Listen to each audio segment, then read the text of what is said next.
Kamusta po mga kababayan? Sana po nasa maayos po kayong kalagayan. Si Kamanong po inyong lingkod dito po sa Tambayan Makabayan ay nagbabalik po muli. At sama-sama po tayo magkomentuhan. Mag-umpisa na po tayo. Komentuhan po natin.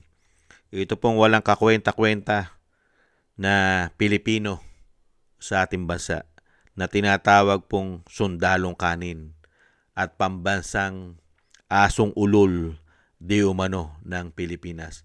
Nakapagtataka po. Napaka-impluwensya ng taong ito sa panahon po ng binagawang Pilipinas ay wala na pong kumukundi na rito na taga-administrasyon. Wala pong kumukundi na. Sa lahat po ng ginagawa nito ay mukha yatang may approval nila. Katulad po nitong tao na ito, wala pong posisyon sa gobyerno ito. Pero binibigyan po ng napakalaking importansya ang taong ito. At nagdadala pa ng warrant of arrest galing sa ICC dahil itong tao na ito ay hindi po traidor. Hindi po siya traidor at hindi hudas sa ating bansa, di umano. Ngayon po, malakas na naman po ang angas dahil yung kumakalat po sa social media, mismo po ang Senate President ay gusto niyang ipatanggal. At ang Sergeant of Arms na si Aplaska ay gusto niya pong ipahuli sa NBI. Ganito po katindi ang taong ito. Ito po, basahin po natin. Yan po ang kumakalat sa social media. Ayon po sa tao na yan, mga kababayan, ibang klase po ang angas niyan. 3 beses na kumandidato yan. Hindi man lang nanalo, 3 beses na. Puro sadsad. Pero napaka-importante ngayon sa panahon ng binagawang Pilipinas, ang hayop na yan, di umano. Ayon po kay Trillanes, pinatatanggal sa lalong madaling panahon ni si Senate President Cayetano. Kailangan matanggal sa pwesto sa lalong madaling panahon si Alan Peter Cayetano, Antonio Trillanes. Pinatatanggal po niya si Senate President Cayetano. At ito pa isa mga kababayan, ayon pa sa kanya, ito pa po ang pinag-uusapan sa social media. Trillanes, pinadadampot si OSAA Chief Aplaska sa mga NBI. Itong si Aplaska, pag lumabas ito ng Senate premises, dapat damputin ng NBI yan. Antonio Trillanes. Ibang klase ang angas ito at kapangyarihan. Kanino ka nag-uutos? Sino po ba inuutosan mo, Trillanes? Sino ba? Mag-utos ka sa NBI? Utusan mo na. Hindi po ba? Lahat utusan mo, parang madampot si Aplaska. Utusan mo DOJ, NBI, PNP, at ang AFP. Hindi po ba? DILG, utusan mo na lahat. Ganyan ka katindi. At doon naman po sa sinasabi niyang pinasisibak niya po at dapat daw po matanggal si Senate President Alan Cayetano. Malabo po sa sabaw ng pusit yan. Pambansang asong ulol, di umano ng Pilipinas at tinatawag na sundalong kanin. Malabo ka sa sabaw ng pusit dahil po may umuugong po. May umuugong na balita na mismo ang minority ay may lilipat pa sa majority. Yan po ang umuugong na balita. Imbis na mapalitan si Alan Peter Cayetano, ang bagong Senate President, ay madadagdagan pa daw ang 13. Ang 13, madadagdagan pa. Hindi kaya ang madagdag dyan ay si JB Ejercito? At si Subiri? Hindi po ba? Malaki po ang tendency na lumipat si JB Ejercito at si Subiri. Malay natin, si Gatchalian bumaliktad dahil alam naman natin mga baliktarin silang lahat. Di umano. Tapos ngayon, ganyan-ganyan ka na lang magpasibak. Pumunta ka sa Senado. Magsenador ka muna. Magsenador ka muna bago mo masabing masibak yan para may boto. Kulang ang boto sa 10, mababawasan pa ng 3. Kung sakali, di 7 na lang. Hindi po ba? Pambihira ka, Trillanes. So, hindi ko malaman kung saan ka umuhugot ng kakapalan ng pagmumukha mo. Di umano. Unang-una, kay angas-angas mo, wala ka namang katungkulan sa gobyerno, ibang klase ka. Kaya nga po, binabanatan ka ni Ronnie Ramos eh. Ano po sabi ni Ronnie Ramos sa kanya? Kailan kaya mababagaan siya ang taong ito, di umano? Ito po mga kababayan, ang kinalulungkot ni Ronnie Ramos, wala pong wala pong kumukundina sa taong ito. Mukha yatang tuta nila to at aso, di umano. Pakinggan po natin si Ronnie Ramos. Never lie. Talagang bastusan na ang labanan ngayon. Bastusan na. Ito'y pagpapakita na wala na hong kinikilala ang administrasyon. Kawalan ho ng respeto. Talagang bastusan na. Unang-una na ay si Antonio Trillanes na hindi ko alam kung tuta na ng ICC. Matindi na ay yung tinatawag nilang impunity dito sa pamahalang ito. Mabigat, di ba? Sa palagay ko, dapat nang kumilos at magpakita ng kanyang hakbang at ng kanyang kapangyarihan ang Supreme Court. Sa tingin ko, dapat ay kumilos na ito hinggil sa pakikialam ng ibang bansa sa ating hudikatura. Dahil nagmumukha tayong walang sistema na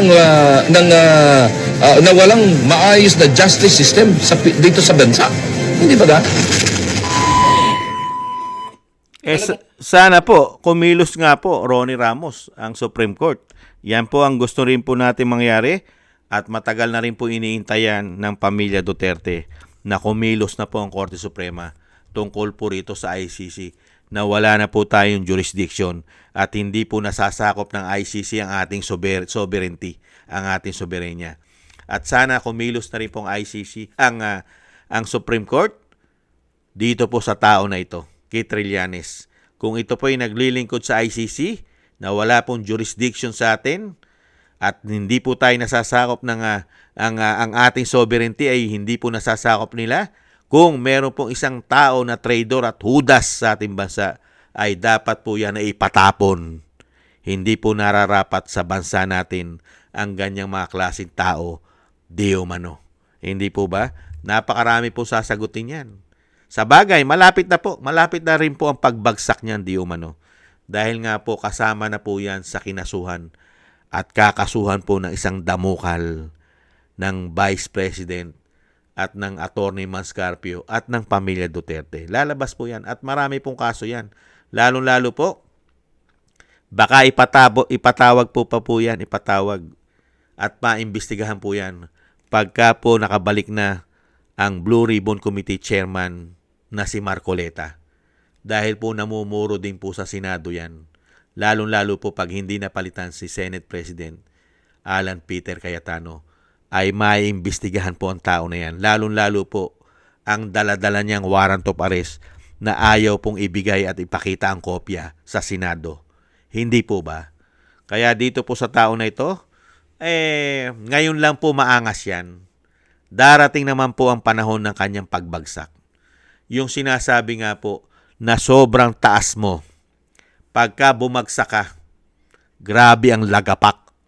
Hindi po ba? At syempre po, alam naman po natin si Trillanes, kaya po nagkakaganyan.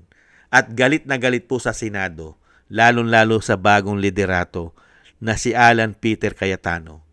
Dahil nga po, nahandyan po ang grupo na mag-iimbestiga ng malalim na investigasyon ng korupsyon. Kaya po ganyang maingay yan at gusto niyang palitan si Alan Peter Cayetano. Ano po ang logic?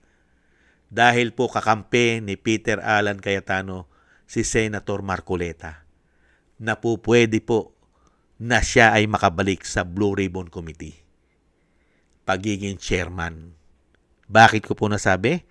Hindi po ba si Trillanes ay kasama po sa pinangalanan ni Saldico at ng mga ex-marine na nakakatanggap ng male-maleta na galing sa nakaw ng mga politiko.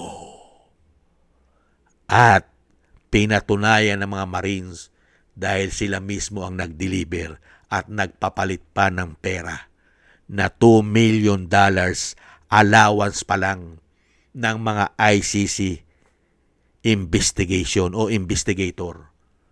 Hindi po ba, Trillanes? Kaya nga gigil na gigil ka na para kang politiko kung magpatalsik ng isang Senate President dahil natatakot ka na mabunyag ang $2 million. Hindi ba? Yan lang po ang logic dyan eh. Kaya maingay na maingay si Trillanes dahil nakinabang. Napakalaking pakinabang, di umano. Hindi po ba, Trillanes? Kaya ayaw na ayaw mo kay Peter Cayetano? Hindi lang naman ikaw ang ayaw kay Peter Cayetano eh. Marami kayo. Hindi ba? Lalong-lalo na sa minority na gustong-gusto rin palitan siya. Kaya nga lang sinasabi natin, malabo po sa sabaw ng pusit. Kung totoo po, yung haka-haka at umuugong na balita na mas madadagdagan pang 13 senador sa majority, patay kang bata ka, Trillanes. Paano mo mapapahuli ngayon si Sergeant at Arms ng Senate na si Aplaska? At paano mo masisibak si Peter Cayetano kung iimbestigahan ka na? Hindi po ba? Good luck na lang sa'yo. Good luck na lang sa mga kasama mo. At may pag-asa pa naman kayo.